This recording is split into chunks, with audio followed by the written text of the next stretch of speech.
Nah, kali ini adalah contoh USG transvaginal yang kita lakukan pada kehamilan menuju 7 minggu karena ibunya cenderung obesitas. Jadi kita dari atas sulit untuk melihat karena ketebalan lapisan permukaan perut. Pada USG transabdominal kita tidak membutuhkan lapisan abdomen untuk kita tembus langsung to the point ke dalam rahim. Ini kita bisa langsung melihat detak jantung yang sangat jelas terlihat, aliran darahnya juga, frekuensi detak jantung antara 115 sampai 165. Jadi ya kita tidak buang-buang waktu untuk mencari dari atas, kesulitan sekali ya kalau kita menunggu terlalu lama, apalagi kalau kantung hamilnya jauh di dalam. Nah, ini kita langsung dengan USG transvaginal to the point, kita bisa melihat kantung hamil yang bagus, yolk sac, janinnya. Nah, kita ukur ini embrio 6 minggu 5 hari 0,8 mili, yolk sac-nya 4 mili. Nah, kita mengukur kantung sekarang oke lah, masih 6 minggu, jalan 7, kita bisa ngukur. Tapi begitu sudah ada embrio ya yang diukur adalah embrionya. Itu yang paling akurat.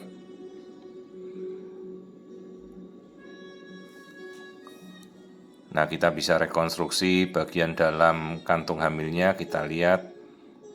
Jadi ini kehamilan pada usia 6 minggu ke 7 minggu dari USG transvaginal. Kenapa kita memakai transvaginal? Karena ibunya cenderung obesitas, jadi sulit sekali untuk kita menembus lapisan dari dinding perut si ibu.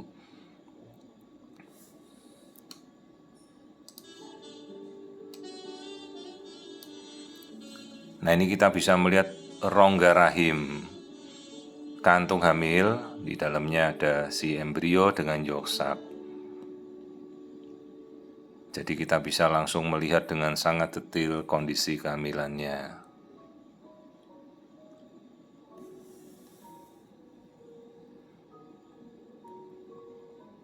Jadi yang di dalam ini adalah kantung kehamilan.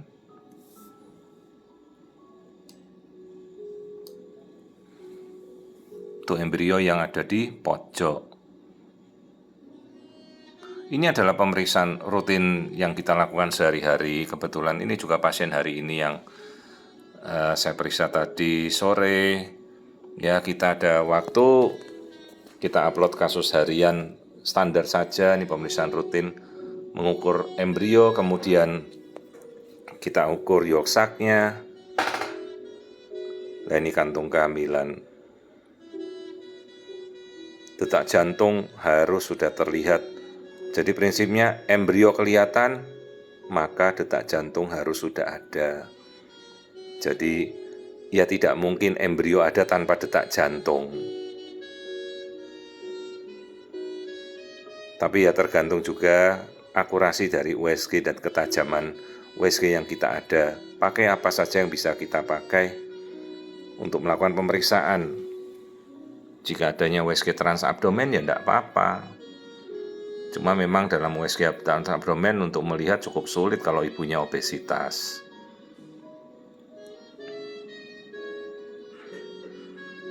Nah, ini kita masih melihat bagian dalam rongga rahim, kantung kehamilan dengan embrio. Kita coba rekonstruksi gambarnya, nah kita putar. Jadi ini adalah USG transvaginal. Saya pakai ini karena si ibunya obesitas, jadi sulit untuk melihat dari atas. Kita pakai USG transabdominal, jadi langsung to the point ke dalam rahim, langsung ke target organnya. Kita bisa melihat kantung hamil, di dalamnya ada si embrio. Nah, ini yang kita lihat.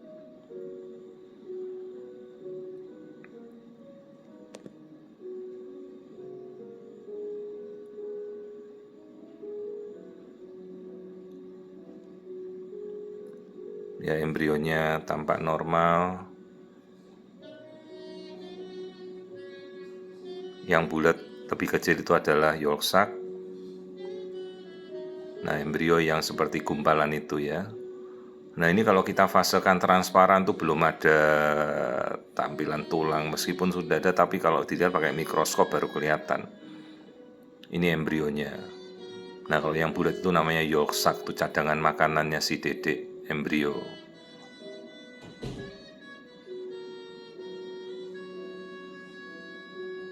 Ya, jadi ini kalau 7 minggu kita memang bisa melihat sampai lebih detail kalau kita lakukan transvaginal. Tapi tidak apa-apa, seadanya alat. Tergantung juga case per case. Kita pun tidak semuanya kita transvaginal. Kalau tadi yang 2 kasus sebelumnya yang kita unggah itu kan dari abdomen sudah jelas. Detak jantung aja bisa kita lihat.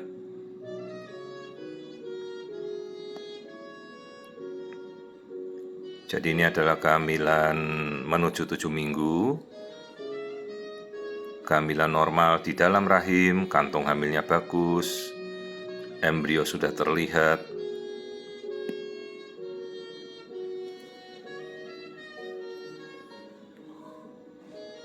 Dan pertumbuhannya tampak normal, detak jantung kita bisa melihat, aliran darah jantung juga terlihat jelas.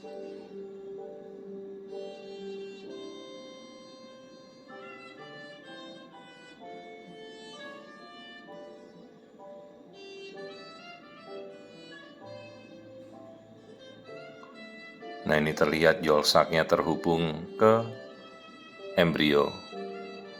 Kondisi embrio tampak sangat baik, kantongnya bagus. Nah, ini terlihat kondisi di dalam kantong kehamilannya yang bulat yolk sac terhubung ke embrio untuk mengalirkan makanan sampai 3 bulan pertama. Jadi ini adalah kehamilan 6 jalan 7 minggu dengan USG transvaginal, kondisi normal.